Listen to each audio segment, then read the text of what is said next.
Hi everybody, it's Kathy here from Kathy Loves Scrap, and I'm coming to you from Down Under with another May I Scrap Lift You page.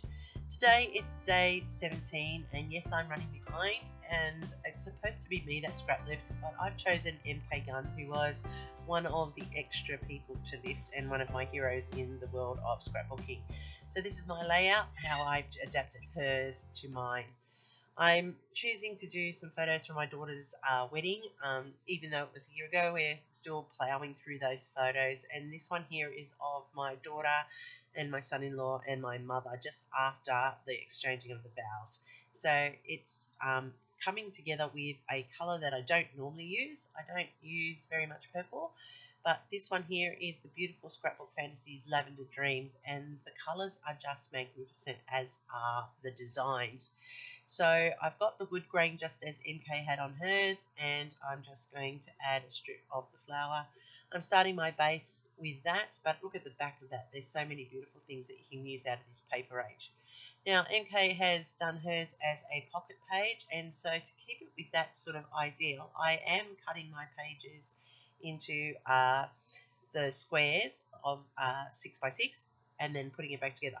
Seems silly, I know, but I try to be authentic to the person that I'm lifting, and as hers was a pocket page, I am putting it together as a pocket page, even though it won't be. So I'm putting back together the piece that I cut into fours just to get that line through it and to have that authenticity, and I actually like the effect that it does have. So I'm putting this back together, and as you can see, even though you cut it and you know exactly where it goes, you still struggle with the thought of putting it back together. I'm using a 3-inch strip from one side of this wood grain, and I'm turning it over and using the lavender on the outside to decorate it. Then I'm taking an inch off the wood grain and I'm cutting it into a diagonal to give the effect of walking into the center. And my paper actually is in straight lines, whereas MJ's did have that bit of a curve to it. So I'm just roughing up the edges, just lifting it off the page and giving it some detail, which I like how it came together on MK, so that's how I'm doing mine. The distressing makes it just that little bit more interesting for the person to look at, and if you don't have a distressing tool, just use your nails or a pair of edge of the scissors. I'm using my Deep Ocean distressing there to go around the edges and add the inking in that defines that edge against the page, and also when it comes against the wood grain.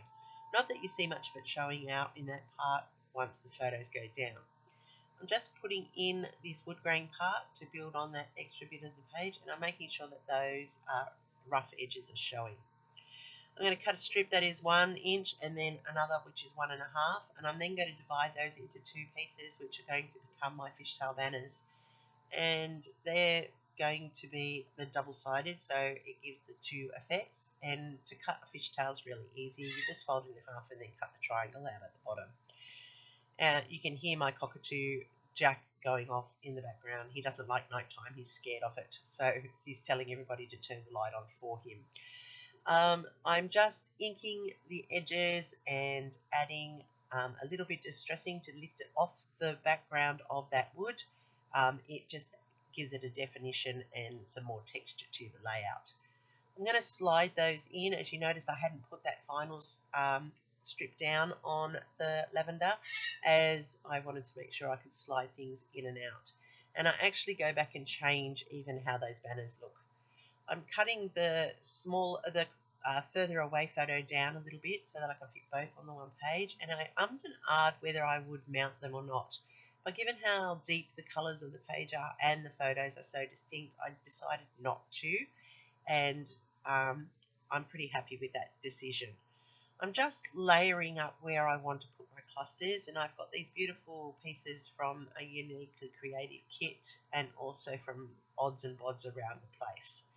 And the colours just match beautifully, given that I'm using this purple. And as I said, it's not a colour I regularly use, and I often struggle using it, even though it used to be my favourite colour. I like how pre-printed ephemera make it easy pulling the clusters together and making it all come together.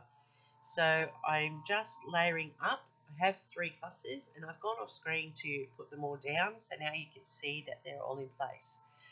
That purple background, as much as I love it, I just can't leave it by itself. I just need to edge it, so I'm putting in this faux white stitching down and around the edges. I'm using a white gel pen. It's just me. You could leave it blank. MK's left hers blank. I just like to finish my borders off, so that's why I often fussy doodle in some faux stitching or messy lines, but today I've gone with the faux stitching here just to draw and close off the page. So there's my layout, and I'm pretty happy with it so far. I'm just going to add some stickles here, which is just to make that butterfly sparkle a little bit, just to add to the magic. I'm also going to put in some glossy accents onto the camera there, onto the camera lens, to give it the bubble effect. And I go in with some white pearl Nouveau drops. I did think about purple, but I decided white, and these pearl ones take on the colours under it as well, so they will come up as a pearly lilac-y colour. So they look effective, and I put them into sets of 3 in 3 distinct spaces of those clusters so that the eye has got that visual triangle, as well as the triangle with the wood grain, so that it all points to those photos. And you can see how this has all come together, and the clusters are all in the spots together with their elements complementing and combining with the other elements on the page. Here's MK's, as you can see, very masculine, and I've turned mine into a feminine. So it's a beautiful layout. I hope you liked what it did. These clusters are all beautiful. You'll see that butterfly crystal stickles dry, and then they will just sparkle. And I've added in a little bit of journaling, as you can see there. And this is my layout, and I'm Kathy from Kathy Loves to Scrap. I'm coming to you from down under. I hope you liked something. If you did, give me a thumbs up. It lets YouTube know that you like what I'm doing, and it'll bring my channel up on their radar. So please just help me out a little bit and leave a comment. I will definitely get back to you within a short period of time. I'm on Instagram as Kathy Loves to Scrap. You can find all my layouts. Thanks for watching. Happy scrapping until next time.